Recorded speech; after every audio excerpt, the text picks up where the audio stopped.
Hello and welcome to another episode of my vlog from toe to head, Ilan in the Holy Land. And today we will be in Nebi Samuel, the tomb of Samuel the prophet, probably the only place in the Middle East, and maybe in all over the world that we have in one site a synagogue, a mosque, and a church. Let's begin. Okay, soon we'll go up to the viewpoint, and the landscape is marvelous. We can see Jerusalem, we can see all the area of Ramallah, and we'll talk about it when we'll be on the roof. And meanwhile, we'll go to the tomb of Samuel the prophet. On the roof, we will talk about the tomb. Is it the real place or not? Okay, we are going to the tomb itself. Woman from right, man for left. In the Bible, it's written that he was buried in the city of Ramah.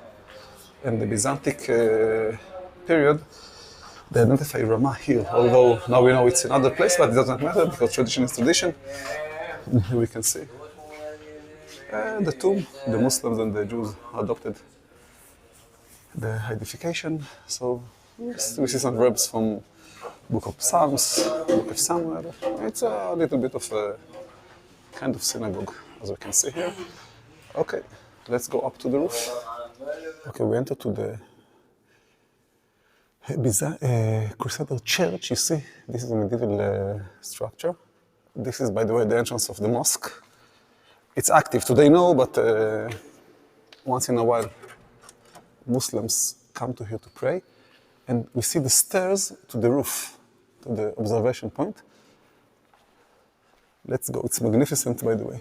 You see, such a high. And here, by the way, you can see the mihrab, which means it is the hole in the wall that indicates the direction of Mecca. Let's go up. Such amazing view. We can see Givat Ze'ev, and here El Jib, Gib on the biblical site. We can see the area of Ramallah, north of Jerusalem. Yes, we can see even Mount Scopus, Tel El Ful. It's modern Jerusalem. We can see to the west. In clear day today, no, but in clear day we can see even area of Tel Aviv. And this place was in the Crusader time. They call it Mount of Happiness, because from here they could see Jerusalem for the first time when they came from Jaffa. And in this place there was a big battle in Independence War, the Israeli-Arabic War of 1948, and we'll talk about it later. Okay, in April 1948, a battalion of the Israeli troops tried to occupy this place because you see it's a strategic place.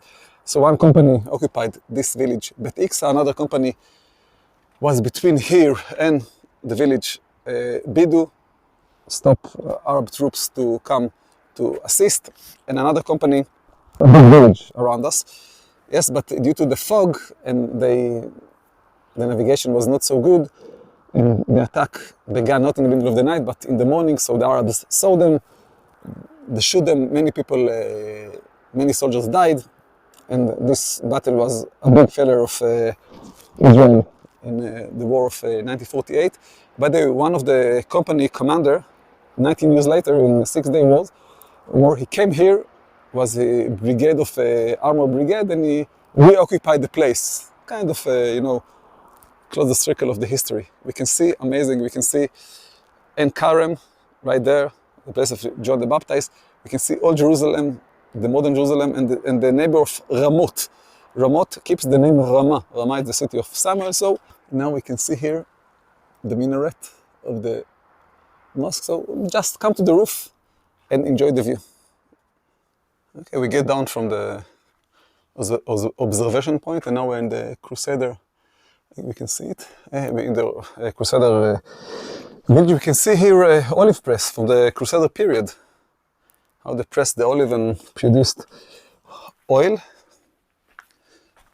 Dates only a grave, okay? But until 1969, there was Arab village here.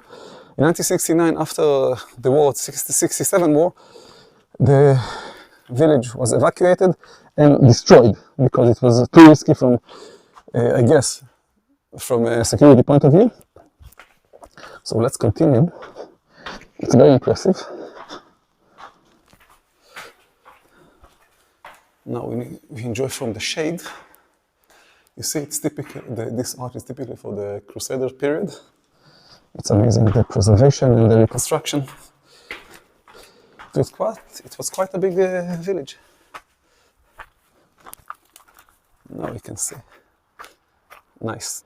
And here, what we can see, it's a wine press from the Israelite period.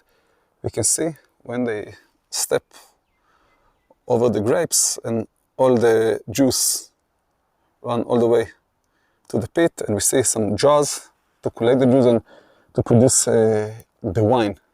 Very impressive. And here, we can see the building. What you see, by the way, it's based on a Crusader fortress, by the way. Okay, let's continue. This is a dwelling room from the Hellenistic period, which means 4th to 1st century BCE. And what interesting, we can see a bath. You see? A little bench that someone can sit on it. And we have a drain here. You see a canal that after the bath, all the water can go to somewhere. It's very interesting. It's a very interesting place. Okay, this is the Hellenistic quarter. We saw it, the bath, just before. It was established during the times of Antiochus, the third or the fourth, the guy from Hanukkah. And from each place we can see the Crusader fortress.